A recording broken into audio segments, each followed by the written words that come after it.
Ok, en affaires, il y a un mot qui fait peur à tout le monde, l'échec. Mais et si ça n'était pas une fin en soi? Et si c'était en fait le début de quelque chose de vraiment plus grand? C'est exactement ce qu'on va explorer ensemble aujourd'hui. Comment on peut transformer un revers en un véritable tremplin pour le succès? Alors, la question peut paraître simple, mais la réponse, elle, est super importante. C'est quoi se planter pour vrai? Est-ce que c'est juste de manquer un objectif ou de perdre de l'argent? Ou est-ce que ça va beaucoup, beaucoup plus loin que ça? Bon, pour nous guider, on va s'appuyer sur une citation de Donald Fleming, qui est le fondateur de M360 Leader. C'est vraiment notre fil conducteur. Ça change complètement la donne parce que, au fond, le vrai problème, c'est pas de tomber. C'est la façon dont on décide ou non de se relever. OK, pour que ce soit bien concret, rien de mieux qu'une histoire, pas vrai? Alors laissez-moi vous parler de David. David, c'est le propriétaire d'une PME dans le secteur manufacturier. Puis il a vécu cette solitude, cette fameuse solitude que tellement de dirigeants ressentent quand ils font face à un échec. Imaginez un peu le portrait. Un investissement énorme dans une nouvelle ligne de production qui ne donne absolument rien.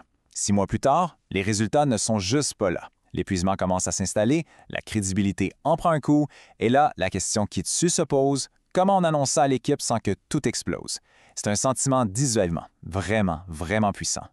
Et c'est là que tout a changé pour David. Il a fait le pas, il a accepté de l'aide. Il a commencé un accompagnement avec un coach exécutif de M360. Et ensemble, ils ont commencé à décortiquer ce qui avait l'air d'un échec total pour finalement le transformer en une occasion de grandir, tous ensemble. Et le résultat, eh bien, il est là. Ce n'est pas juste une belle histoire pour se faire du bien, ce sont des chiffres concrets. En ajustant sa façon de communiquer, en remobilisant son monde, l'entreprise n'a pas juste survécu, non, elle a prospéré. On parle d'une hausse de productivité de 14 %. Vous savez, l'histoire de David, c'est loin d'être un cas unique. En fait, ça vient complètement démolir une idée qu'on a tous en tête. Le mythe du leader parfait, celui qui ne se trompe jamais.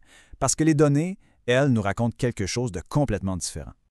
Regardez-moi ce graphique de la Harvard Business Review. C'est frappant. Ça nous montre que près de 75 % des dirigeants qui ont connu une croissance durable ont vécu au moins un échec majeur. Le secret, ce n'est donc pas d'éviter de se planter, c'est de savoir comment transformer cet échec en un apprentissage qui rapporte.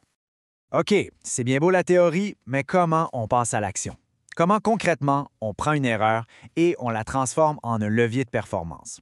Eh bien, c'est là qu'entre en jeu l'idée d'un écosystème d'outils, conçu spécifiquement pour encadrer ce processus. Allons voir cet écosystème de plus près.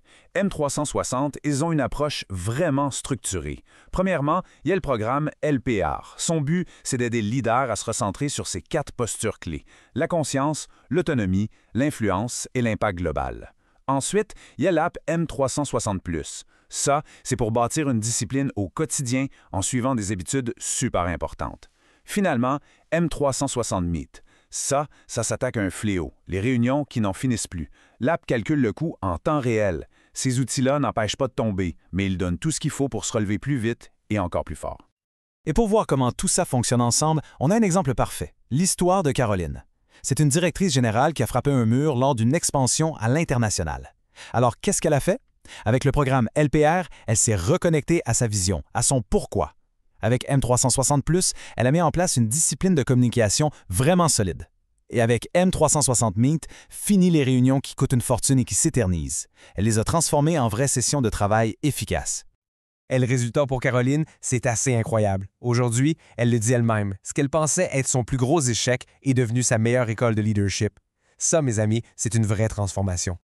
On arrive tranquillement à la leçon finale. Si on résume, l'échec, ça ne définit pas qui est un dirigeant. Ça révèle plutôt sa capacité à apprendre à s'ajuster et surtout à se réinventer. En fin de compte, le mot-clé, c'est la résilience. Et il y a cette citation de Winston Churchill qui dit tout: « Le succès, c'est d'aller d'échec en échec sans perdre son enthousiasme. » C'est exactement ça. Le succès, c'est pas de jamais tomber, c'est de garder la flamme, de garder sa vision, peu importe les coups durs. C'est ça, l'essence du leadership. Et je termine avec une question pour la route. Au fond, les plus grands leaders, ce ne sont pas ceux qui n'ont jamais d'obstacles. Ce sont ceux qui s'en servent comme tremplin. Alors pensez-y, quel échec récent pourrait devenir la clé de votre prochaine grande victoire? C'est exactement le genre de transformation que M360 aide à réaliser. Ça fait plus de 15 ans que M360 accompagne des dirigeants et des gestionnaires avec un taux de satisfaction qui frôle la perfection, à plus de 99 %.